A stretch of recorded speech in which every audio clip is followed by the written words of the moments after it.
Hello, everyone. My name is Juliana Bordeo, and I'm a fellow classmate here enrolled at Colorado State University, Rio Grande College in English 4302, Southwestern Literature. And I'll be presenting on elements of imagery in Southwestern literature. Elements of imagery. First of all, what are elements of imagery and how can they be defined? Well, first we can define them as representations of descriptions that kind of transform words into sensations such as sound, smell, taste, or the way something feels. And more importantly, how do these elements contribute to Southwestern literature? Well, with Southwestern literature being unique within itself, with its rich culture, these elements of imagery kind of contribute to the author's method of captivating their audiences with really vivid experiences to the messages that they're trying to get across by using rhythmic, visual, figurative, symbolic, and definitely metaphorical imagery throughout the text.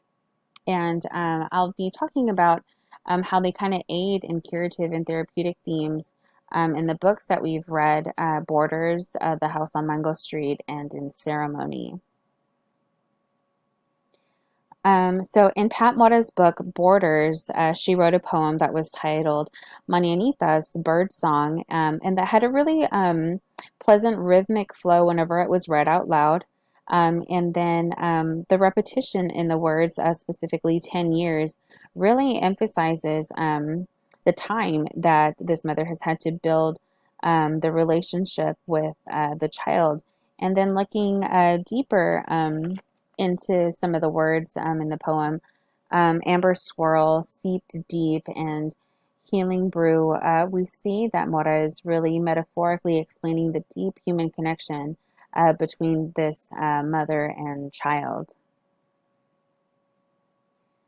The House on Mango Street, and in The House on Mango Street, Sandra Cisneros uses a lot of metaphorical imagery in order to follow Esperanza, who is this young Hispanic character, as she searches for somewhere to call home. And in an excerpt of the book titled A House of My Own, Cisneros wrote, only a house quiet as snow, a space for myself to go, clean as paper before the poem. And as audiences kind of read through The House on Mango Street, we start to unravel that home really is actually more than just a physical place for Esperanza to live. It really means a place for her to pursue her own interests and goals and develop really within herself a place to keep her integrity safe in order to become who she really wants to be. And finally, in Ceremony, in Leslie Marmon Silko's book, we see plenty of symbolic and metaphorical imagery really throughout the entire book. Throughout the book, there are these poems or stories that kind of mirror Teo's experiences as he's on this road to recovery from these physical and psychological ailments after returning home from the war.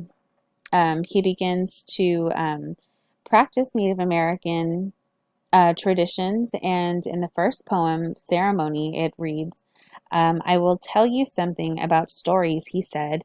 They aren't just entertainment. Don't be fooled. They are all we have, you see, all we have to fight off illness and in death. And he goes to these white doctors, and he's not being cured of these physical and psychological ailments. And so he begins to practice and really believe in order for him to be cured that he has to complete these ceremonies that have been begun for him. And also he gets a better understanding of who he is because he kind of struggles with his identity being half white and half Native American himself, and doesn't really know which side to trust. After practicing these ceremonies, he gets a better understanding of who he is himself and really finds his true identity. And so really the importance of these elements of imagery in Southwestern literature is that it really uniquely brings culture to life, and it gives the audiences experiences in sounds, taste, smells, the way things are described to touch, and it really just transforms these ordinary stories into curative and therapeutic experiences, not just for the characters in the book, but also for the audience to experience themselves.